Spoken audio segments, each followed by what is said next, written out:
Hello, my name is Johnny Cash. So yeah, I had a subscriber that requested in the style of Johnny Cash. Johnny Cash. But it's in my book somewhere, but if you saw my book, you'd see why. And I didn't highlight it, so it could seriously take me an hour to find it. But you'll know who you are. It's an older request. So, Johnny Cash. Wow, what can we say, man? Legend. He did a lot with what you call alternating bass notes through his chord progressions. So for these chords, they may look a little different to you because he's adding, for example, on the C major chord. Actually, I may as well just come on in. He also play like this. Did you know that? So we're going to start with C major, standard tuning, and you know that's how most people play it, right? Or one of the ways. You want to throw a G bass on it. So the way to do that is take your third finger, go to the third fret on the low E. That's a G bass, or it's a G. The root meaning it's a G, or the tonic. Different names for the root. Take your pinky, go to 3A. We got middle finger 2D, first finger 1B. Now we're going to be alternating the bass end. Basically, the bass melody's going. Okay, so here's the concept, and Johnny did this a lot. We're going to hit the A string down. Let that pick stop on the D string, by the way, and then strum those 4 strings, D through E, down, up. And then hit the E string. So there's our alternating bass note.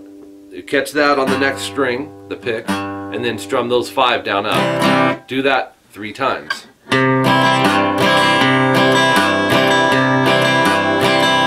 And then this melody here, we may as well use our pinky on 3A because it's already there.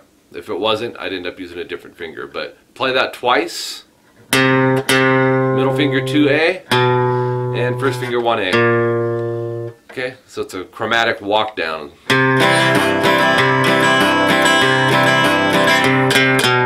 Then that walks you into the next one, which is an A minor with an E bass. So A minor is 1B, 2G, 2D. Now on this one, it's the same strings that we're alternating on, it's just our notes are different. So we hit the A, down, up, hit the E, down, up. So hit your single notes as downstrokes, and then the strum is the down, up, low E. And we're going to do that 4 times. So it's...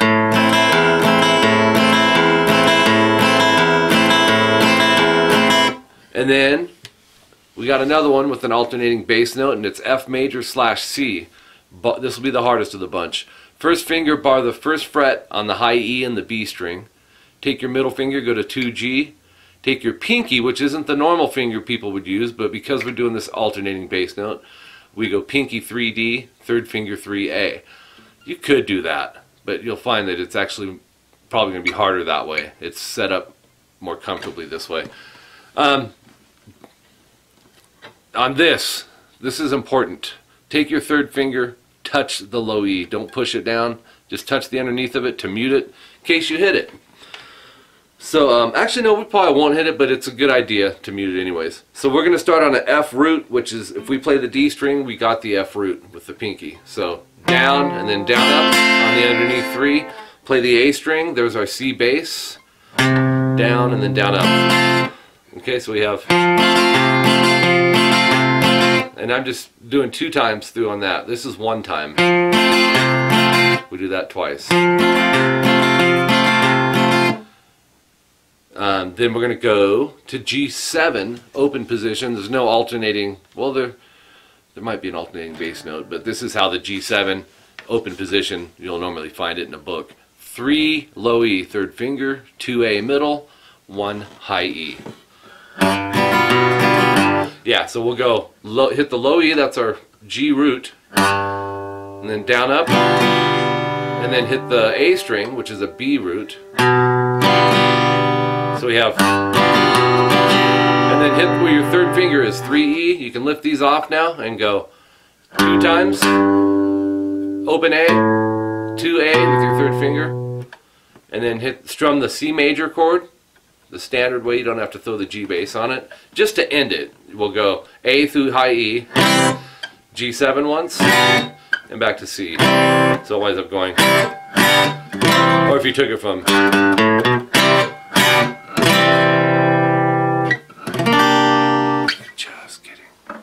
So anyways, there you go, with some In the Style of Johnny Cash. Thanks for the request. Thanks for being patient. A lot of you, thank you for being patient. I get to them when I can. There's just so many. So many. But I'll be able to throw this up on both channels. I have youtube.com/rockinguitarlessons1. That's my more active channel by far.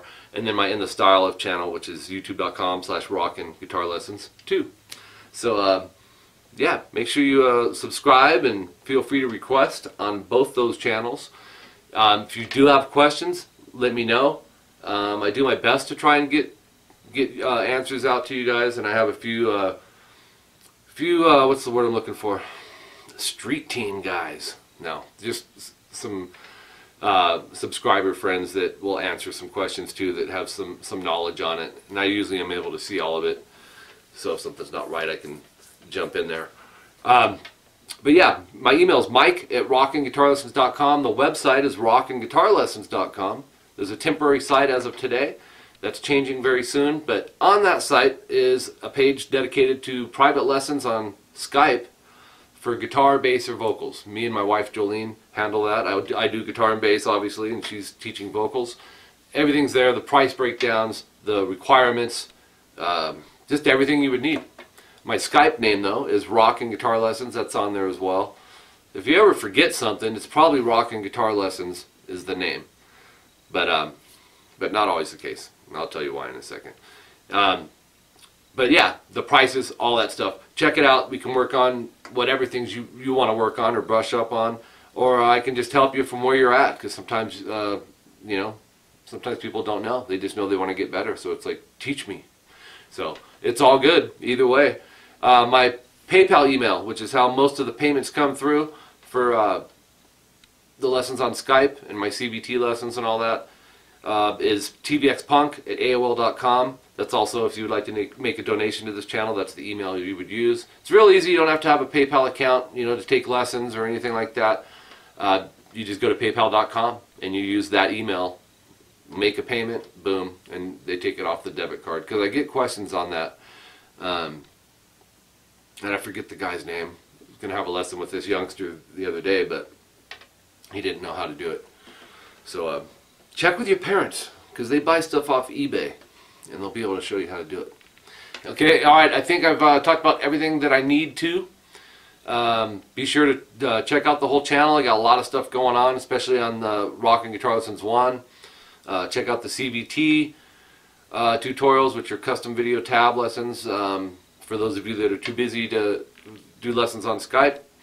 And yeah, that's it. So I'm going to stop. I'm going to go upload these for you before I go to sleep. Appreciate each and every one of you guys. Make sure to spread these videos around, tell your buddies, all that good stuff. And thanks for sticking with me. And this is just the beginning, guys. Mike Gross, rockinguitarlessons.com. Talk to you guys later.